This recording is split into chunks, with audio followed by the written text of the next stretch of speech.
This is Catherine Getzky, host of the Hope Matrix podcast. We are here to share science, stories, and strategies for how to hope.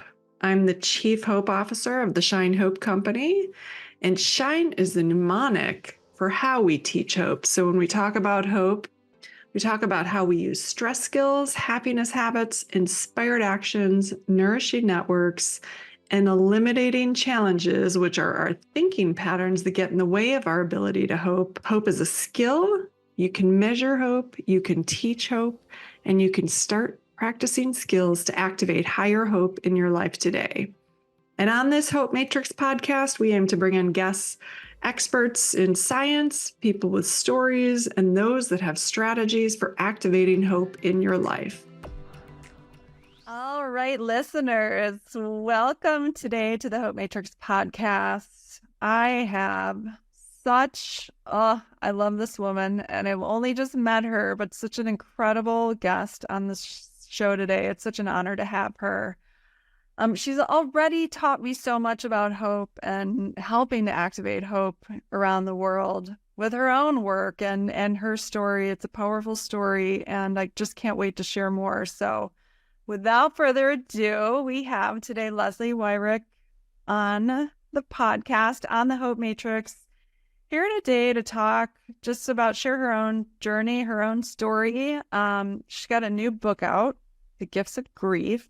Really incredible book that I've started reading, and grief is just such an important thing to address when we talk about hope overall that we'll get into. But, really grateful to have Leslie here today to share with us her journey. So hello, Leslie. How are you today? I'm doing great, Catherine. Thank you so much for having me. I really appreciate it. Any chance I can ever have to talk about hope. It's our favorite topic. So glad to be here.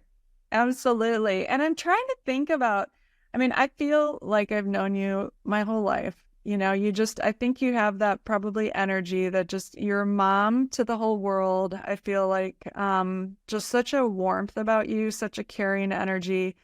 And you're also a fierce businesswoman, really out there, bold. I've been in, the global mental health space 20 years, and you have just come out and just, are doing so much, activating military bases and with young people, and you're just doing so much. I just want to commend you for that. I really honor just the bold journey and the bold step you've taken into this space, and just what a significant impact you've had already in the work you're doing. So I want to thank you from the bottom of my heart for that. So, but anyway, so Leslie, thank you for being here and sharing. I want to just start, if you want to just share your story and why you do this work and kind of how we initially got connected, if we can start there. Absolutely. Well, a lot of people know my story, Catherine. I write a daily mental health post, a daily story, something on LinkedIn every day. So I have about 48,000 followers now, and I have been really blessed to be able to expand the work that I do. But our story really started almost 8 years ago now, 7.5 years ago, on September 10th of 2016, which, if your listeners don't know, that happens to be World Suicide Prevention Awareness Day. We would be woken up in the middle of the night, about 2:30 in the morning, with our doorbell ringing, and our lives were forever changed. We were told that our 20-year-old son, our only son, Austin, who attended Wabash College, which is west of Indianapolis, one of the last two remaining all-male colleges. The second is, I'll give a shout out to Hampton, Sydney, where I'm going next week in Richmond, Virginia, outside of Richmond. But we would be told that our son had taken his life. And so that really set us on a path to try to do something with our story. I have a good friend that I met on LinkedIn, and shortly after Austin died, she sent me her book, and she knew tragedy. She had lost her 39-year-old husband to a rare form of cancer, and then 2 years later would lose her 6-year-old son to a medical error in a hospital. So she wrote a book called The List, and she said to me, Leslie, when you go through tragedy like we have, you get two choices in life. And I think this is where hope comes in, Catherine. You get two choices in life. You can either stay stuck in your story, right? Or you can stand on your story. And we knew within 24 hours of losing our son that we didn't know what it was going to look like. We couldn't imagine what it would look like, but we knew that we were not going to be silent. We knew if there was any part of our story we could use to help save others, help other families. We wanted to do it. So that led me on a path. I was working full-time as a recruiter, a financial recruiter. And during COVID, I actually resigned from my job and started speaking. Actually started speaking before COVID, but started speaking full-time. And it's, here I am, right? 7.5 years later, which is what led me to you because, LinkedIn is a great platform. And I had been following you and, I see that word hope. It comes up. The algorithms know, right? They know how to pull it up. And so I see that word hope and I'm like, my gosh, what is she doing? What is she doing? Where is she? And so I started following your work and I was just so engaged in what you were doing.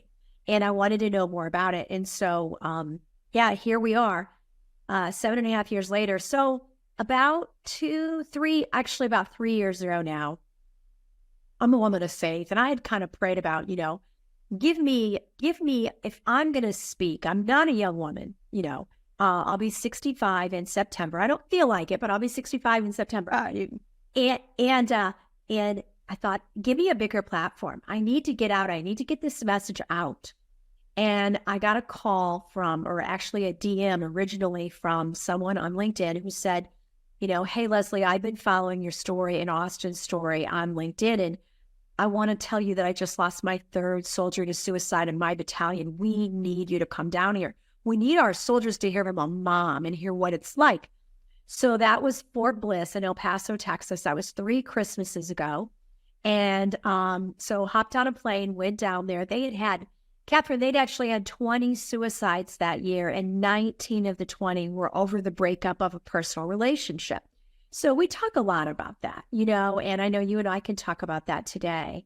But it is many times suicide, especially in a young brain. I say a young brain, let's just say under 25 years old, maybe 30, but more like 25 and under.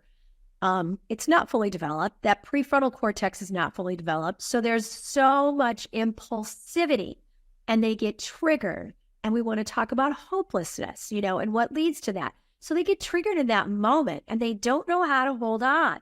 So that's why I love the work that you're doing, because you're teaching these young people how to hold on, not if, but when. When this happens, it's going to happen. What do you do when it happens? Because we're all going to have moments in our lives. So that's really what I love about your work is, you have tangible tools. We can talk about hope all day long, but hope without action is just a word. But you put the action into hope and you teach them, okay, when this happens, this is what you do. When this happens, this is what you do. So you put really teeth into hope because you really give it, resources and things they can turn to and things they can do when they feel like that. So they don't have to make a choice like my son did. But what made our story really rare and unique was on the 2-year anniversary of our son's death, Catherine, World Suicide Prevention Awareness Day in 2018, we received a text message from one of Austin's former roommates. Our son's name was Austin. And we received a message saying, Mr. and Mrs. Weirich, I don't know if you've heard, but Evan Hansen, the co-captain of the football team, took his life today. And I'm so sorry to have to tell you this, especially today, but I just didn't want you to hear about it on the news. So now our grief, which we're still trying to figure out kind of how to navigate through, is compounded as we shared it with this other family. And so we are very good friends with the Hansons in Indianapolis, Indiana. And we both shared our story in the Indianapolis Star, the largest newspaper in our state. And our story came out on a Wednesday, and by Saturday, we had made national news as a human interest sports story. And I think it's because it was so rare and so unique that both boys played on the same small, all-male college, both died by suicide on World Suicide Prevention Awareness Day, exactly 2 years apart. So that really launched me into public speaking. And I resigned from my job and started speaking. So that's kind of what's led me here. Yeah. I'm so grateful Because I mean, everything you post on LinkedIn, you listeners, if you don't follow Leslie, you must. So insightful and so full of wisdom, and so many practical things that we can do, and so much inspiration around it, and so much knowledge. I mean, you dive deep into what people are doing in the space, what's working, what's not working, and you continue to elevate and share the message.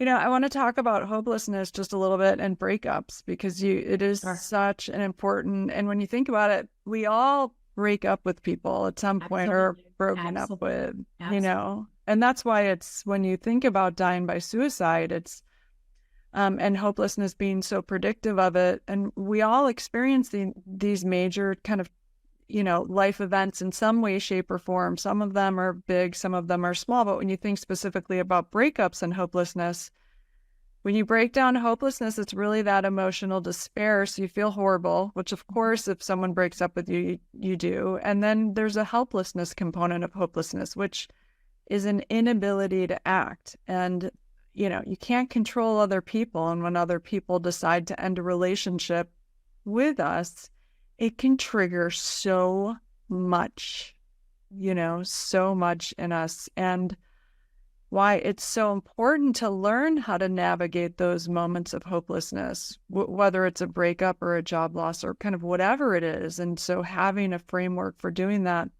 I mean, to me, that was so critical to addressing suicide and preventing suicide, so that whatever you're experiencing, you know, a moment of hopelessness about, whether it becomes persistent and it's whether it's big or small, that you're dealing with it in healthier ways. Because we know about emotional despair is it doesn't last forever. Like Right. Pain, Right. anger, your sadness doesn't last forever. Absolutely. And, you know, your helplessness, you can get to another relationship, or you can learn how to do, you know, you can learn from that relationship and learn how to build a different, better relationship next time around. You may not be able to get that relationship back, but you can definitely create other healthier relationships. And so being taught that and taught skills to do that, you know, is so critical and important, and especially with young men and men on military bases. Oh, absolutely. Absolutely. Well, you know, 79% of all suicides in our country are men, you know. So let's just round it up, Catherine, because we know it's underreported, right? Let's just say 80%. I know. 80%, right? 80% of all suicides are male. So what's going on? Why is it that when there's a breakup, the female doesn't go and take her life? Maybe she moves on to the next relationship or whatever. Men don't generally talk. They don't talk. They hold it all in. So, you know, teaching them these skills that I love on your Hope Matrix, like I love the fact that, you know, you talk about things like meditation, and you talk about things like, you know, teaching young people how to meditate at a really young age can help them in so many aspects of their life beyond relationships. It can help them with sports. It can help them with school. It can help them with so many things. So I think teaching these young people at a really young age, so it becomes like, I want to say it becomes like a default mechanism. Like they just turn to it when they need that hope. So hopelessness doesn't even really get a chance to sink in. And I know that there's times that we're all going to have, let's just say a split second of hopelessness, right?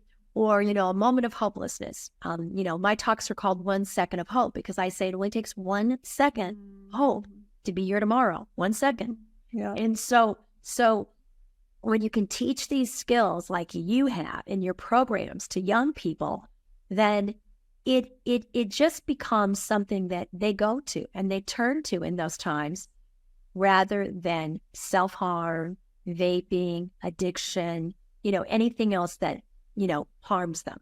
And so that's why I really love the programs that you have for young people in schools and, you know, young people. They're really, kudos to you for doing that. That is huge. And that can be used in so many different aspects of their life. So, yeah. Well, and kudos to you, because one of our biggest challenges is learning how to manage your grief.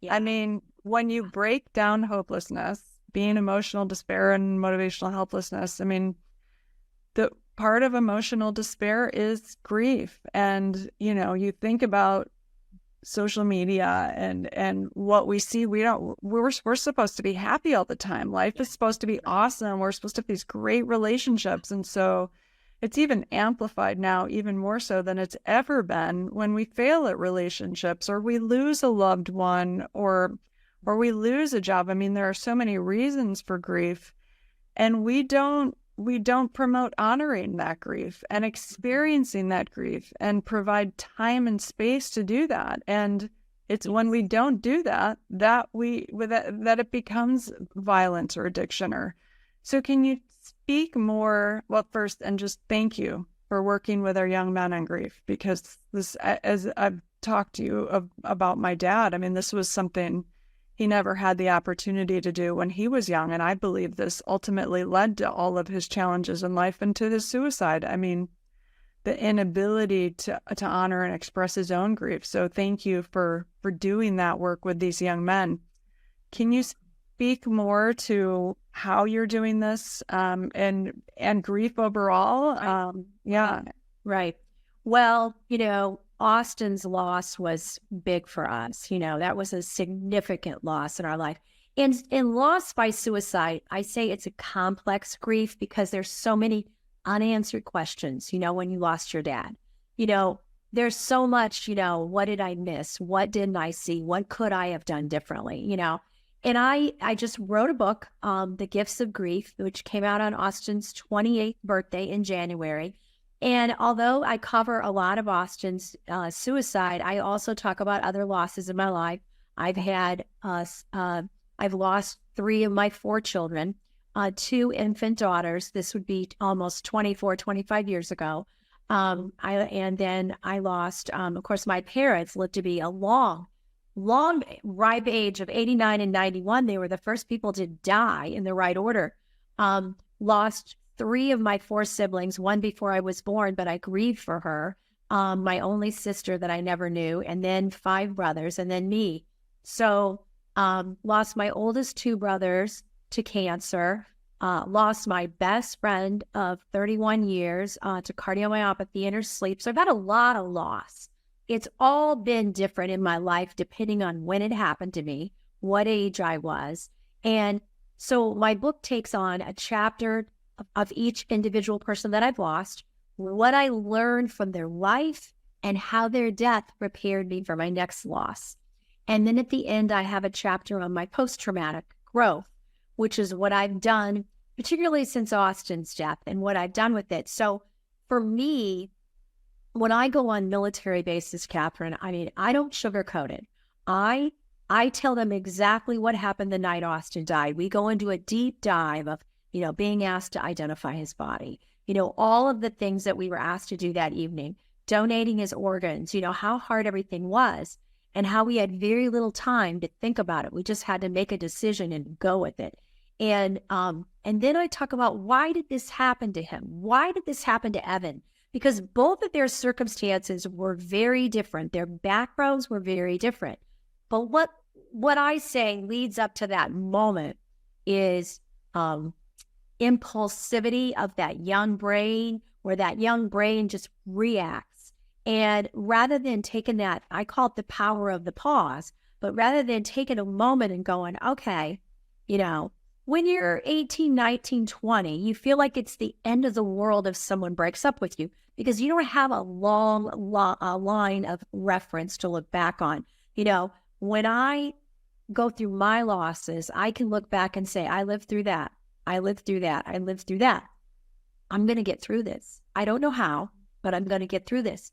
So one of the things that I teach when I go into military bases is I teach them about their brain, because if they can understand their brain and why their prefrontal cortex is so important to them, because there's what's housed in the prefrontal cortex is impulse control, which is huge, anger management, huge, especially with young men, right? So these big emotions that I call the big emotions, the 3 big, are anger, anxiety, and sadness. They're housed in the back of our brain, our amygdala. So I say Austin had an amygdala hijack. Evan had an amygdala hijack. the back of their brain overwhelmed the front of their brain. And in that split-second moment, Catherine, they made a decision about something that if they'd had 10 more seconds or another minute or another 5 minutes, they would never make. But it's getting them to hold on in that moment. And that's why teaching these core fundamental skills of how to hold on when you're feeling hopeless, when you're like thinking, this is the end of the world, it's never going to get any better. I tell them, when you feel that way, I want you to have 3 people's phone numbers on your phone, on your speed dial. Why 3? One's not around. The second one might not be. So always have 3. Call, call, call. Talk to that person. When you feel that way, what you want to do is just check out. What you need to do is connect. Connection is protection. So if you can connect with one person and have them take a walk with you, come over and get you, take you out for a burger, whatever it might be, stick with you till you get through that period of time.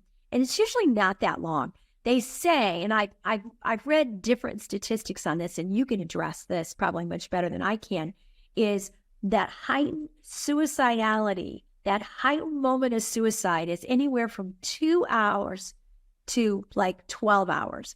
If you can get somebody through that heightened sense of, this is it, I'm going to, I need to check out. You get them through that, chances are greater than 90% that they will never, ever die by suicide. So what do you think about? I mean, all of this is so important and so helpful and great. I think that, there are certain situations where you won't have anyone around. So have those 3 people, super important. Also know the crisis hotlines, the 988 numbers, the international global numbers that you can call. I personally, when that happened to me, I wouldn't have called anyone. I wouldn't have reached out. I had to learn to identify when my brain goes into that state. I have to manage my own mind. Yeah. And I have to start to understand my own triggers. And when I feel that autonomic nervous system, that stress response getting activated, I can hijack it myself with my breathing and calm it back down. That's what's so good about what you teach young people. Because if they learn that early on, if they learn that and they know it, when I say know it, I mean it is innate in them. It's just a response in them. When they feel this, they do this. That's why that's so important. Yep, absolutely. And when we get triggered by something, we have this physiological response. So it takes 90 seconds of the cortisol, adrenaline to flood through our body from the point of last trigger, which is a really important thing to note. So if you continue to get triggered or to think that thought that activates that trigger keeps going. Yeah. So it's learning how to stop that response and get yourself stable get your mind stable. And yes, I absolutely agree. Using other people is so important and so helpful, and empowering yourself to, if nobody's there, because if you're trying to do that and nobody's there, that can send you into a further state if you think that's the only way to kind of manage that moment. And, there are people that have died by suicide that have tried to reach out and haven't been able to connect with someone. Right. So, and the people that they've tried to connect with hold that kind of that guilt around not being there for that person. And so, I always share that we can't always have someone around to help save us if we're in that. And I have suicidal ideations to this day. I learn how to manage them in ways that are healthy, because, when Kevin Hines jumped off the Golden Gate Bridge, the first thing he thought, do you know this? The first thing that came to his mind, I wish I didn't do that. Yeah. The split second he did it. Yeah. And when you're using lethal means, you don't have that option. And, no, that's exactly right. That's what we deal with the military, because they have, people say, why is suicide rate so high in the military? And I said, well, it's complicated, but let me just share this with you. They have lethal means all around them. They have, usually they're in a immature, volatile relationship. And so they've got that, and many times we just know over 50%, and I think that's a low number, but over 50% of all suicides involve drugs and alcohol. So they've got alcohol all around them. They've got a bar right outside of base. They've got, so they've got those three factors together. And when I want to go in there, I say, I'm a disruptor. I want to come in here and I want to take one of those. I say, let me just, let's bake a suicide cookie here. When I bake cookies, I need flour, I need eggs, I need sugar. Well, when you bake a suicide cookie, you need a firearm, you need a volatile relationship and a young, immature brain, right? Impulsive. And you need maybe some alcohol, a six-pack, and throw that in. You've got the perfect recipe for a suicide. So we take one of those ingredients out of there. What can we take out? So I go through all of this with them. I talk about the brain. I talk about what happened with Austin. And the reason I share Austin's picture, it's not so much because he was a high achiever, a really high achiever. President of his freshman, sophomore, junior, and senior class, scholar athlete, all 4 years in track or football, graduated above a perfect 4.0 because he took weighted honors college courses in senior year. I mean, if there was an award, he crushed it. He had $26,000 in renewable academic scholarship. So when they see him, they see this high achiever. I paint the whole picture of him.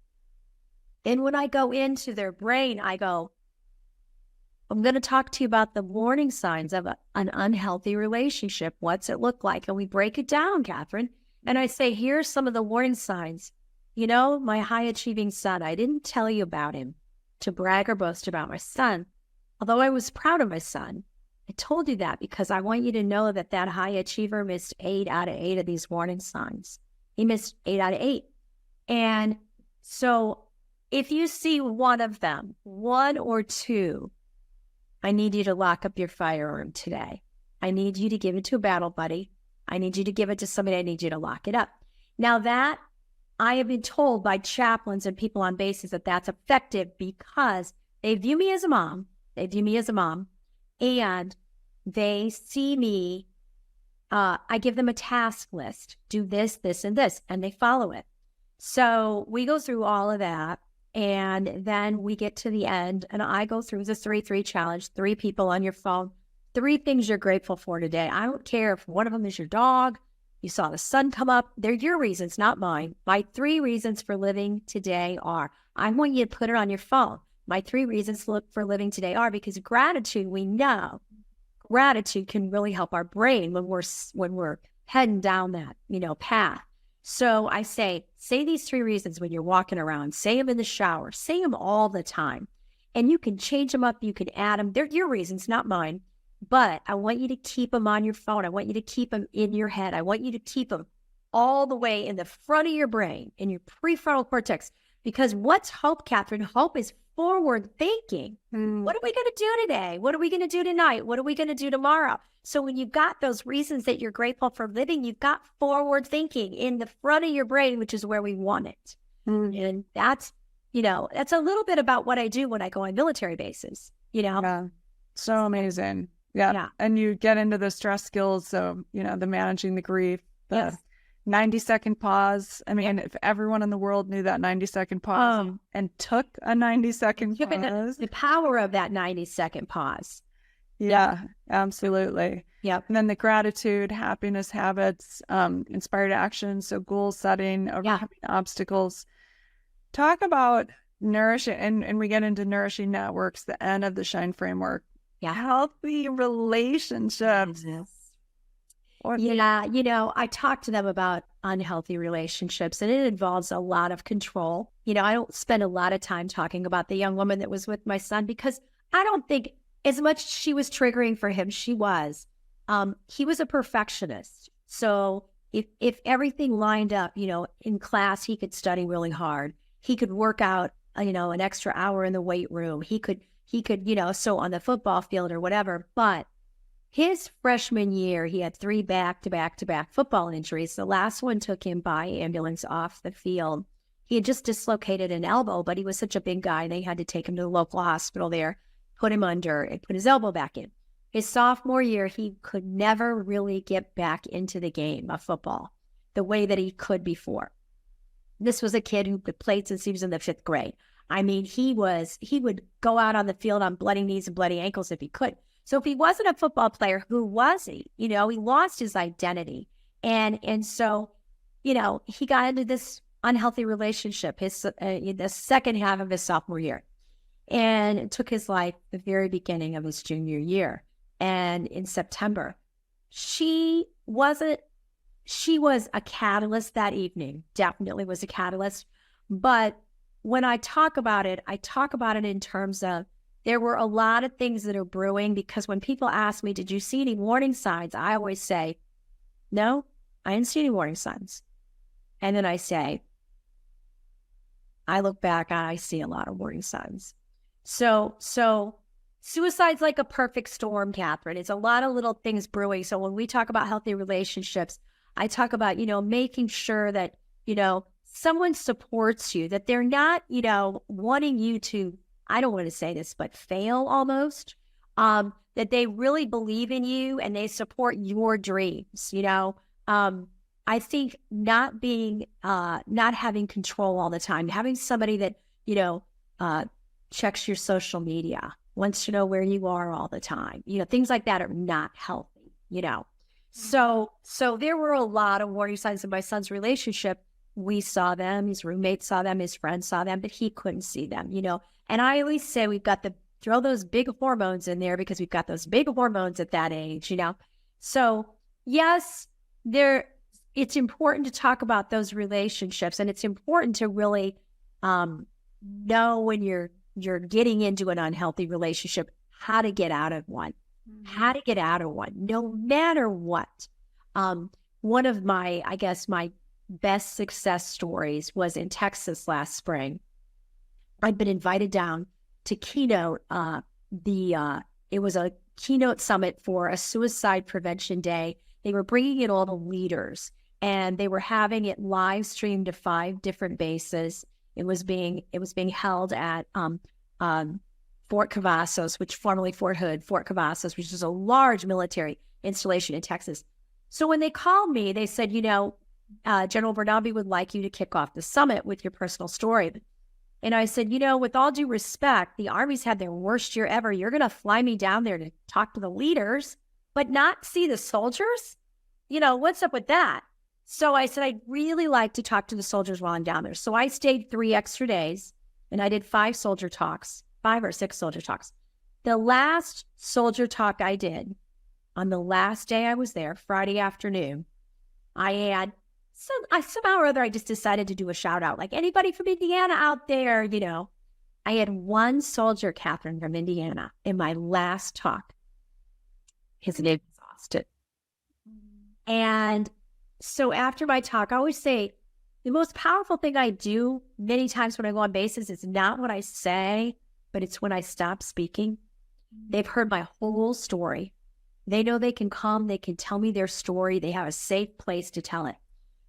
So they were coming up, and there was a soldier in the back, and I was kind of watching him, and he kind of made his way down toward me, and, full blown, tears in his eyes. He said that he had broke up with his girlfriend on the way to my talk. He knew that it was unhealthy. When I put the warning signs up there, he said, I recognized every one of them that you put up there. He said that he stayed with her because she was pregnant and expecting a child in a few months. And so we talked. He was getting deployed on Monday. This was a Friday. He was getting deployed on Monday. And he had some thoughts and plans about over the weekend taking his life. So we sat and we talked for a while. I listened to his story. They have MFLAC counselors, medical family life counselors there. And I got him with a phenomenal MFLAC, and she started working with him. But I know he has a little girl. I said to him, it's really important that you're healthy for this child coming into the world. And you don't need to stay in an unhealthy relationship, but you need to be a healthy dad. So I feel like time and time again, I have these opportunities like that, and that's why I do it. And so that was just one. But talking about the healthy relationships, I give them the warning signs. We talk about it. We can certainly link it in your show notes for your listeners, but it's really important, especially for young men. Young men, it's really important. Yeah. Yeah. And I mean, getting into unhealthy relationships cultivates an addictive pattern. And anytime you try to break an addiction, whatever it is, we go through extreme withdrawals. I mean, I've been addicted to a lot of things in my life. Right. And that withdrawal is painful. Yes. I mean, it's excruciating. So doing things like cutting off communication and connection with that person, even if it's a good thing for us and we know inherently it's a good thing, can be incredibly painful. So, being intentional about surrounding yourself and having the right support system in place, or a support system, is so important. And healthy relationships are so important. But that withdrawal period is hard. And it's so easy to replace the addiction and the unhealthy relationship with another kind of addiction of another Absolutely. kind. Absolutely. It happens. And I think when you're in unhealthy relationships, you tend to have addictive behavior together in that relationship. Yeah. So when you break that relationship off, who are you going to do these unhealthy things with every day? Right? So it's very hard. And so to not get in that relationship in the first place is the best thing. Right. And if you are, and if you do get in, how do we replace it? And so that, one of the things that's kind of amazing when you think about dopamine or oxytocin is things like violence can release that in us, or rage, or those fights with those people. I mean, it can actually release oxytocin. So it can feel good if you're in an unhappy place, and yet it's so unhealthy. So learning to replace those things with healthier actions. When I quit smoking a very long time ago, I forced myself, when I wanted a cigarette, into the gym, onto a treadmill, and I, just running, I could smell it on me, but that unhealthy, I could feel, but I replaced it with a healthy behavior. And we have to do that. We have to find ways to replace our unhealthy behaviors with healthy behaviors, and learn the science behind it, which is so important,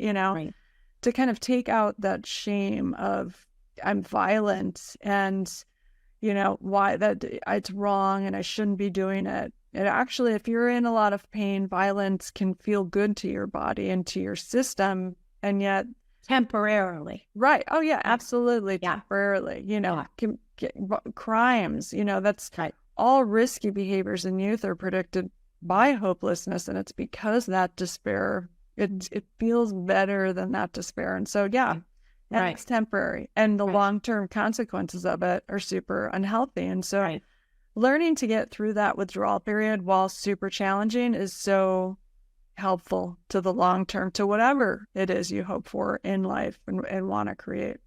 Yeah, I think it's really important you use the word despair, because when I think of the opposite of hope, if somebody said to me, give me one word that's the opposite of hope, you would think hopelessness, and it is. But I would say despair. Despair, where you feel like you have nothing left, nothing to turn to, no one's there for you. And to me, that's despair, right? So what do you do to avoid despair? Or what do you do to circumvent despair? You build, you and I we've talked a lot about the upstream approach, Catherine, which we could talk about. But the upstream approach, is, you want to move upstream and get them before they're ready to jump off the bridge, right? Yeah. So when you talk about the upstream approach to suicide prevention, which doesn't even have to mention suicide, but the upstream approach is helping them build these innate habits that you teach, these innate habits that these skills have, so that when they get to going down the road of despair, they take a turn and they go to the road of hope. Yeah. And that keeps them safe.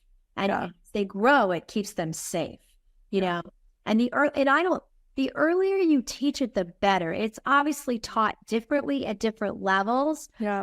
But, elementary school, you can teach certain things, because they hear things and they see things. Middle school, I think middle school is critical age. That 13, 14, 15, 12, 13, 14, boy, if you don't get it in there then, I hate to say high school's too late. It's never too late. Right. But it's harder to get it in high school, easier to get it in middle school. For sure, and harder in your 20s, yes. in your 30s, and Oh, absolutely. Yes. And just to talk on on the hope and the despair. So what I found in the research is, and what I built all of my work around is, because to me, so hopelessness is emotional despair. So that's one part of it. And it's also the motivational helplessness. So you feel horrible and powerless to do anything about it. And that's why hopelessness predicts suicide. Because if you're in despair, but you feel like, okay, I can do something about this despair. Right. It's not the despair alone that kills us. It's our, I can't do anything about it. Right. And why, when we teach hope, we teach both how do you get out of that emotional despair, or how do you manage it in healthy ways? Like, grief is super important. It's not that we don't want to grieve. We want to grieve in healthy ways. Mm-hmm. And then how do you get from helplessness to action? And that's why inspired actions. And that's why a lot of our work is around goal setting. How do you set goals? How do you overcome obstacles? When you break up with someone, you probably had a goal to have a life with that person, or to have a future to be doing stuff in the future. We've got to come up with new goals around, how do I attract a new partner? How to create a life, without that person. And so it's about re-goaling at that point, and how we do that, and skills and strategies to do that. I think I like to bring that up, because I think a lot of times people miss that helplessness part of it, which is really, really critical to hope. It's, it's not just a wish and feeling good. It's taking action, and what actions can we take to get there? Absolutely. I think that there's so much in the goal setting, because I think for all of us, right, it doesn't matter what age we are, really. What age we are, we've got to have goals, right? I've got a goal this year. I want to speak on every military base I possibly can get to this year. But how do I get there? How do I get there? Yeah. When you want to talk about goal setting, well, let's go upstream again, okay? So you want to talk about goal setting, teaching them at a really young age how to set these goals, and how to keep evaluating their goals every year and go, okay, now I'm going into, the 7th grade, the 8th grade, then the 9th grade, and continually teach them targeted goals. It keeps them so safe, because when you have a goal, you have forward thinking, you have hope. You have hope.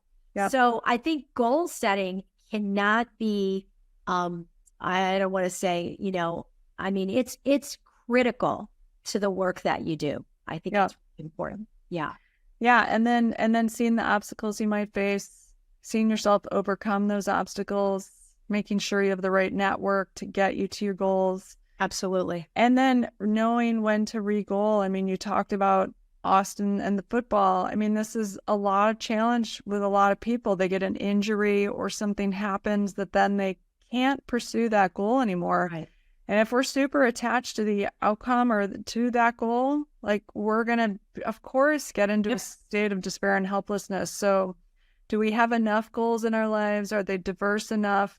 Are we thinking about the feelings we want to feel by achieving those goals, so that if we can't go pursue that goal, like other goals that could help us achieve that, feeling of purpose and belonging and connection and all of that. And so, to me, these are all skills that everyone, and if we don't teach them, we can't expect to end suicide, or I would suggest violence too. These are all skills that are so important for prevention of these things, and especially with our young kids. And we can talk about it, we could talk about it for hours, we don't have hours. I know. We can talk about hours. Yeah. But when I talk about youth suicide rates, I'm looking at a lot of different things, but we can look at social media, which everybody wants to talk about that now, which it's a factor, right? It's definitely a factor. But what it is they're attaching themselves to that social media. They're attaching themselves to those likes. Yeah. So how do you build, once again, how do you go upstream? How do you start building when they're really young, something in them that makes them not want to gravitate toward that and get their self-worth, right?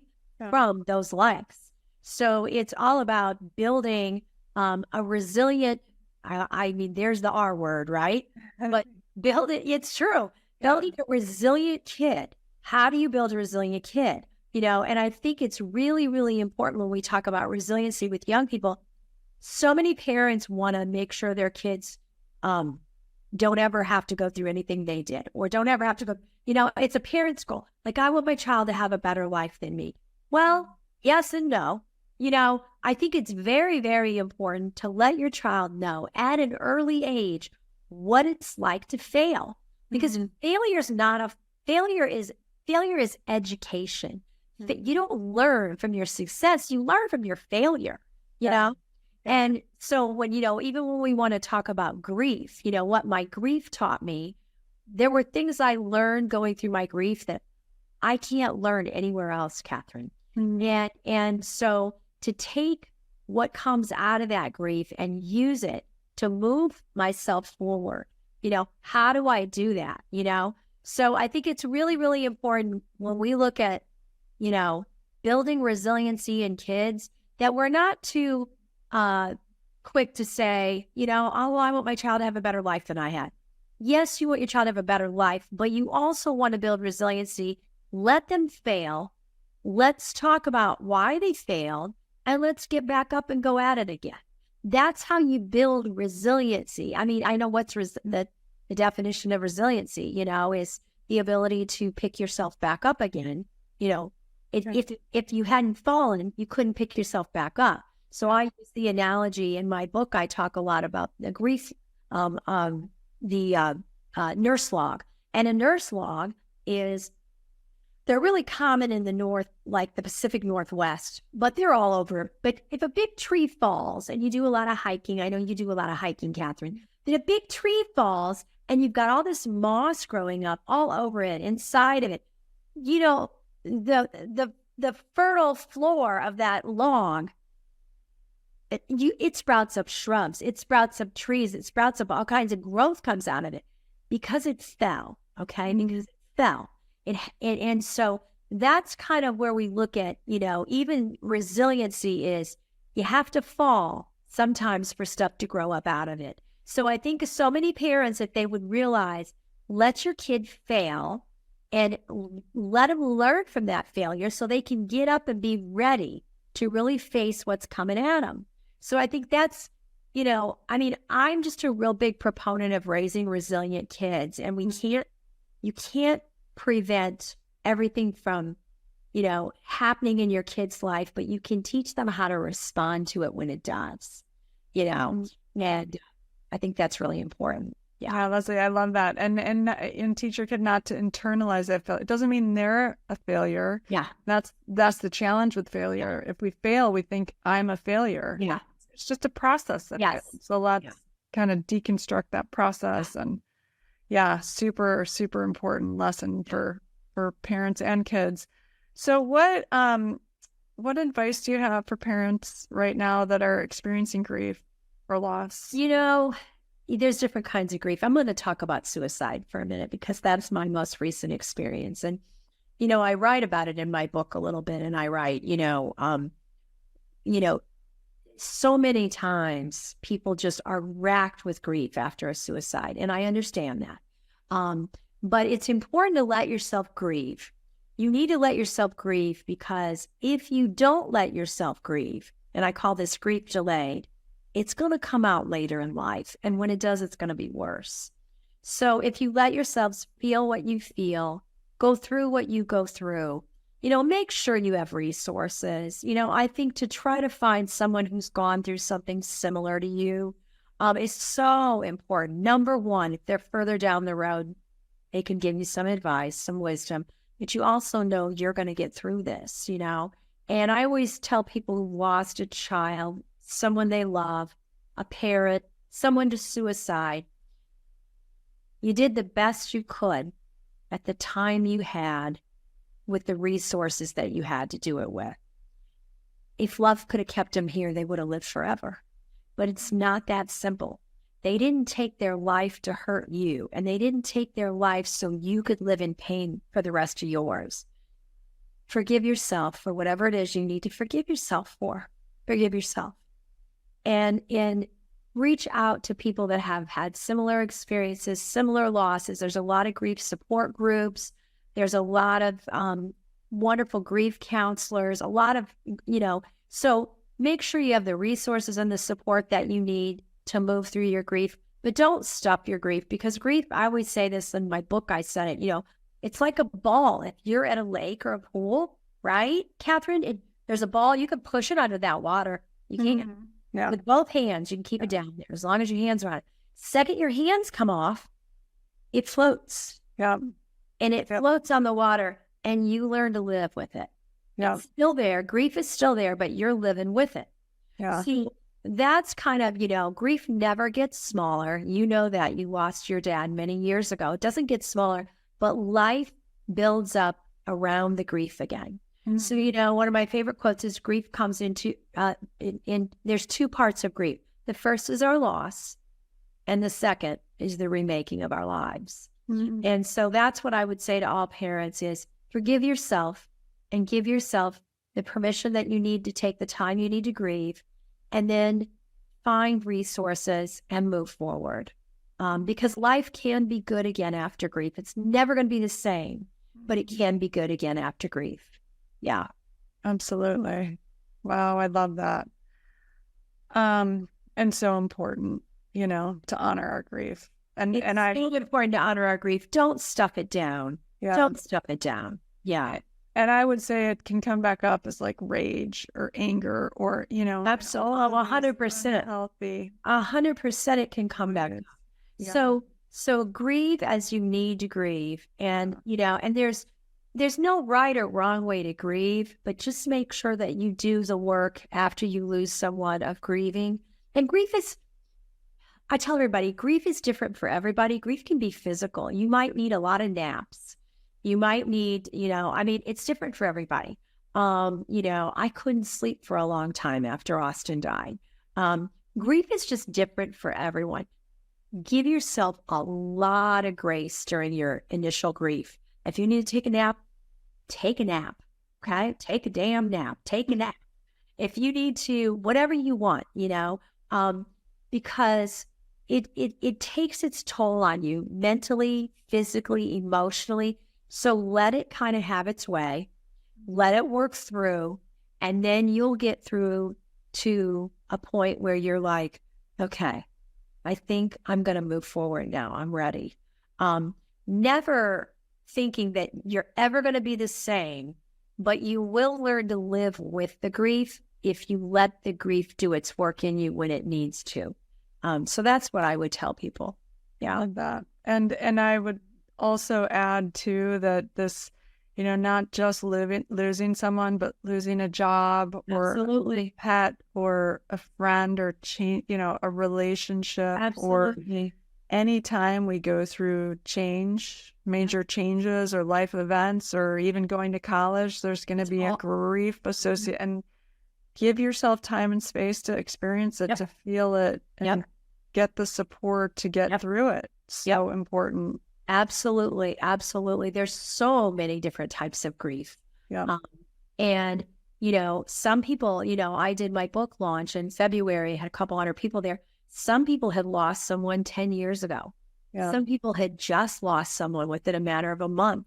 So everybody was at a different point in their grief. And and no two people grieve alike, because your relationship's different with that person. Your relationship with your dad was different than your mom's with your dad. Then, it's always different. So, and men and women grieve very, very differently. I say, if you take the difference between a man and a woman, grief compounds it. Okay. So let yourself grieve. Don't try to guilt anyone on a timetable. And, it takes as long as it takes. So that's what I say about grief. And some days it's not linear. So that's the thing about my book. You can pick up any chapter and just read it because it's a story, but it's not linear, because, you'll start to grieve. I'll do really great.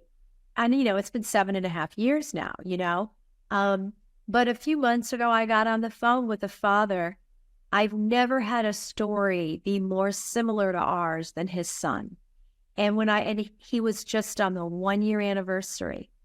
And I listened to his story and I held it together, Catherine. And then when I got off the phone, I had myself a good cry. I had myself a good cry for him. And I had myself a good cry for me because it brought back a lot of my memories. Yeah. So sometimes you get into these grief landmines and you'll be doing great. And you'll hear a song, right? Yeah. Or you'll go into a restaurant and you'll have a memory or something like that. Let yourself go in, okay? Don't stay in too long. Let yourself go in. Let yourself feel what you need to feel, okay? And then come out. Yeah. Yeah. Absolutely.